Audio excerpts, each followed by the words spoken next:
welcome to you all. Welcome to another episode of Rosset, Bespoke, Butler School. Now today I'm going to answer a question, or try to answer a question that I get asked on almost a daily basis. Especially if I'm interviewed for newspaper and TV things and stuff like that, I get asked this all the time. So the question is, can a butler earn £100,000 a year? And do they? And how does a butler earn £100,000 a year? But of course, nothing in life is ever that simple. It's not a yes-no answer. If we look at the percentage of butlers that do earn a six-figure salary, of course that percentage is very low. Although, if you looked at almost any industry, you'd see that the percentage of people on the really high wages is very low, and the percentage would be probably equatable to most other industries when you look at the ones who are paid a lot and the ones who aren't. If I go on my my phone, I've done it before, and I Google average wages for a butler. Now you get a very great mixture of answers for a start, and I would say a lot of them are misleading. Like I say, there's a lot of things about the sort of, if I can show you there's a lot about the sort of magic 100 grand, but there's also a thing that says most butlers earn about £30,000. That's about, right now that'd be about $40,000 a year. Now I'd say that that is definitely on the low side, but of course that is also taking into account a lot of hotel butlers, which are nearly always considerably lower paid than private butlers. Before you feel too sorry for hotel butlers, just bear in mind that of course they make quite a lot of money through tips. So by the time their tips are added on, they're on a very good wage. So that's their starting wage, and they'll have tips on top, whereas private butlers probably don't get so many tips. But we'll go on to sort of reimbursement that a private butler gets later. So if we look at the sort of private butlers on the top money, what you're going to have to ask yourself is, would you even want to be one of those butlers? Because to be a butler on that sort of money, you need to give over everything to the job. So you need to ask yourself if you can and if you want to be that person. Also, for tax reasons, a lot of butlers choose not to be on a very high wage and instead would much rather have things like a nice house to live in, a car all supplied with the job, a very nice Christmas present, you know, something like a Rolex for Christmas. You know, you don't get tax on a nice present like that. Probably going to get a lot of comments from tax accountants now saying that you should. I have no idea. But you know, that's another point. So that's what you're going to have to look at. So, but if you're watching this because you're sure you want to be one of those butlers earning that sort of money, let me give you some tips on how to do it. So tip number one is you are going to have to be 100% committed. I know these days people usually say 150% or 119% or something stupid, but all us intelligent people that are going to become butlers know that 100% means everything, so I'm not going to use any silly figures. But if you are going to give 100% to the job, you really do mean 100%. When your employer phones you at 4 in the morning saying they're jumping on the jet, they want this, that and the other prepared, they're going to be with you in a couple of hours, and you only got to bed an hour or so before, if you're going to be a top butler, you're going to do it. And I tell you what, you're going to do it with a smile as well, because no one wants a moany butler when they arrive first thing in the morning off their jet. If you want to be working at those levels, you really are going to have to give yourself 100% into that job. Now, second thing is, if you look at the people who are on those top salaries, very few of them are in relationships. Very few of them are, very few of them have children. For these exact reasons, because they need to be doing the job 100% of the time. So that's the first tip, commitment. You're going to have to be 100% committed. Number two is you are not going to get this job fresh out the box. When I started at Leeds Castle, whatever it was, like 20 odd years ago, I think I was earning something like £13,000 a year or something like that. I was on a very low wage, even for the time. Now, this was because I had no experience at all. I was taken on, it was a training position. And that's probably, you know, you might have the advantage of having attended a butler school, which will give you some experience and let you start slightly further down the line. But you're still going in as someone with minimum experience. So you can't go into your first job expecting high wages because they're taking a risk on you. And that is going to be left into account. You know, the best sort of job to go in is as an under butler or even as a footman, so you can learn the trade and work your way up.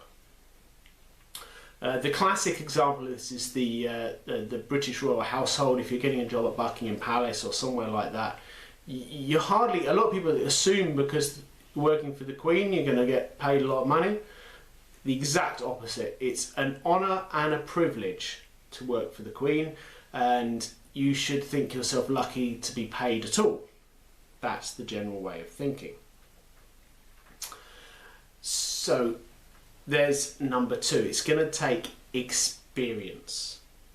To be getting that sort of money, you're going to need to have already been a butler from somewhere between 10 to 20 years experience. Tip number three. You are going to need an incredible portfolio of skills.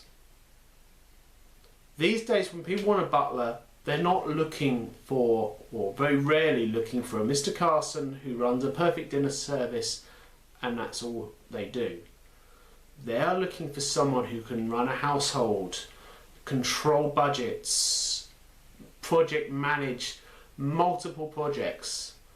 They're looking at people who can juggle the busy lifestyles of their employers. To do this, in my opinion, that's the best people are ones with a real breadth of knowledge. And that leads nicely on to my next one, number four, which is the ability to turn your hand to anything. If there's one thing I've learned over the years as a butler, it's that you could be asked to do anything at any time. If you watch my videos, you'll see the training is incredibly diverse. And that is because I'm trying to prepare you for the world of being a private butler / house manager, because you could be asked to do anything. I've project managed building works which have been worth multi-million pound building works. I've been shopping and chosen outfits with the help of personal shoppers, had suits made, I've booked private jets, I've bought cars, I've chosen cars for people when people have said to me, can you just go and get me, and they've said the sort of make of car, they've said go and get me a Range Rover, or in one case go and get me a Golf GTI, because that's what they wanted a Golf GTI, and I had to spec it for them. You know, they don't have time to look after all the minutiae of life, so it's your responsibility as a butler to do all that for them. So you have to have the ability to suddenly be a car expert, a buildings expert, a sartorial expert, a childcare expert, and you have to be able to do it pretty much instantly, and that's all about having an able mind. So now we're on to my fifth tip, which is the most important one. The fifth tip goes beyond all the others, and is the most important thing that you always need to remember. So this is the thing that will be the difference between getting paid 30, 40, even 50,000 and the sort of 60, 70, 80, 100,000 pounds as a butler. And it's quite simply making yourself invaluable. A good butler will save their employer thousands of pounds a year, not to mention countless hours of time, the time being the most valuable thing to any high net worth individual. They're all cash rich, time poor. So if when they walk into their house, you have everything done, everything exactly how they like it, so they can put their hand out and they put their hand on their remote control and it's exactly where they want it to be. When they walk into their bathroom, every towel is folded exactly how they want it to be folded. They would never ever run out of toothpaste. They would never have to open and close their own curtains. They would never have to consider about when windows got cleaned, when car tax got renewed, when council tax got paid, because you've thought about all of it for them.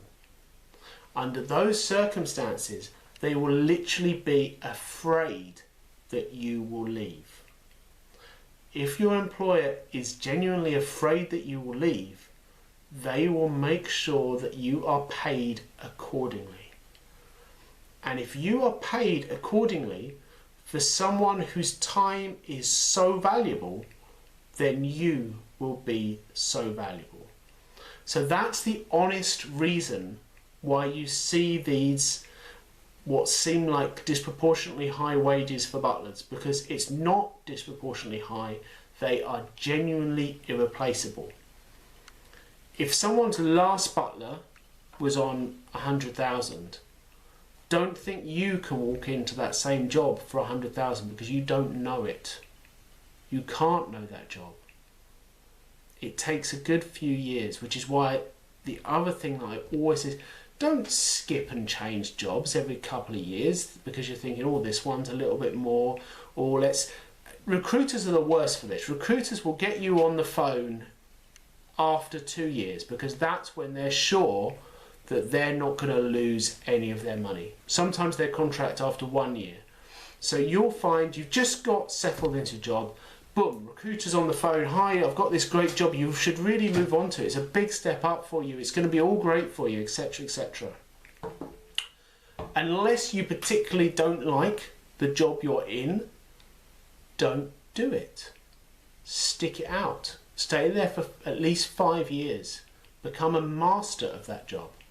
Stay there for 10 years, 15 years, become a past master. That is how you get the high wages. A lot of people who say to me, well, I've been a butler for 15, 20 years. I'm only getting paid 40, 45 grand a year. Why is that? So, well, how long have you stayed with each one of these employers? And, oh, this one I stayed 3 years, this one I stayed 2 years, this one I stayed 5 years. Well, that's why. You're not invaluable under those circumstances. You are replaceable. Anyone who's replaceable is cheap. Anyone who's unreplaceable is very valuable. So that's my final note. So really hope you've enjoyed this video. It's a bit more sort of esoteric than some of the ones where we've been looking at some more practical sort of facts, but it's just a question that I get asked so often.